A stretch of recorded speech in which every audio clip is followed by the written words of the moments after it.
దిమాక్ ఉన్నవారు దునియా మొత్తం చూస్తారు. సిబిఎన్ విజన్ 2020 అంటే కొంతమంది ఎగతాళి చేశారు, వెటకారంగా మాట్లాడారు.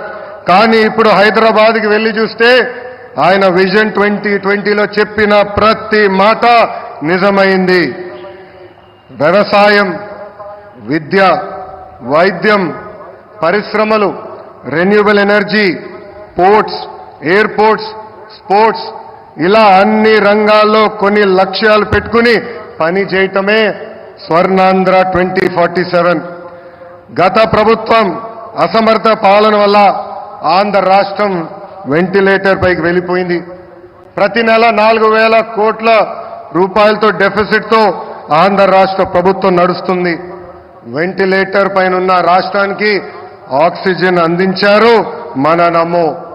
అమరావతి, పోలవరం, ఇతర ప్రాజెక్టులకి నిధులు విడుదల చేశారు. కూటమి ప్రభుత్వం వచ్చిన తర్వాత భోగాపురం ఎయిర్పోర్ట్ పనులు వేగవంతంగా జరిగినాయి. ఎన్ని ఇబ్బందులు ఉన్నా ఇచ్చిన ప్రతి హామీ నిలబెట్టుకునే దానికి మన సిబిఎన్ ఆర్నిసలు కష్టపడుతున్నారు. 1,000 రూపాయల పెన్షన్ పెంచేదానికి గత ప్రభుత్వానికి 5 ఏళ్లు పట్టింది. కానీ మన సిబిఎన్ ఒకే ఒక సంతకంతో పెన్షన్ 1,000 రూపాయలు పెంచారు. మూసేసిన అన్న క్యాంటీన్లు తిరిగి ప్రారంభించారు. దీపం పథకం ద్వారా ప్రతి గడపకి ఉచితంగా గ్యాస్ సిలిండర్లు అందజేస్తున్నారు. త్వరలో కూడా mega DSC, that is CBN.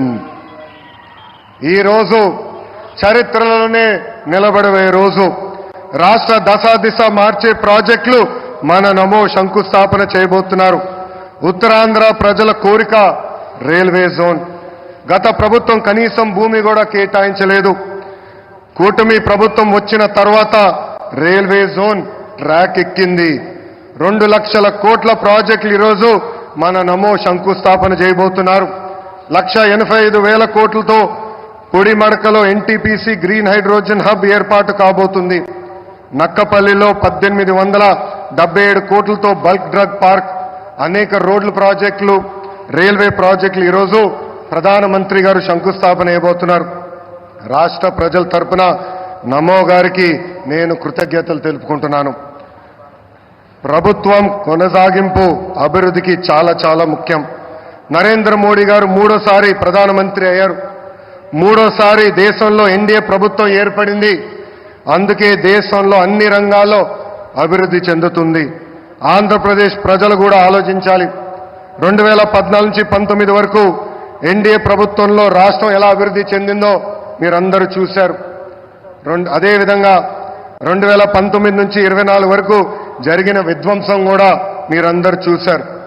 NDA ప్రభుత్వం కొనసాగుంటే రాష్ట్రం ఏ పరిస్థితుల్లో ఉండేదో ఒక్కసారి అందరినీ ఆలోచించమని నేను కోరుతున్నా. I would like to thank the Honorable Prime Minister Narendra Modi ji for his continued support and unconditional love for the people of Andhra Pradesh. Sir, under the double engine Sarkar, Andhra Pradesh will not only transform itself into a fastest growing economy but also contribute to the nation building. I believe strong states make strong nations, sir. North, south, east, west, wherever we go, there is only one mania, that is mana namo mania. Andarki namaskaram. Jai Hind.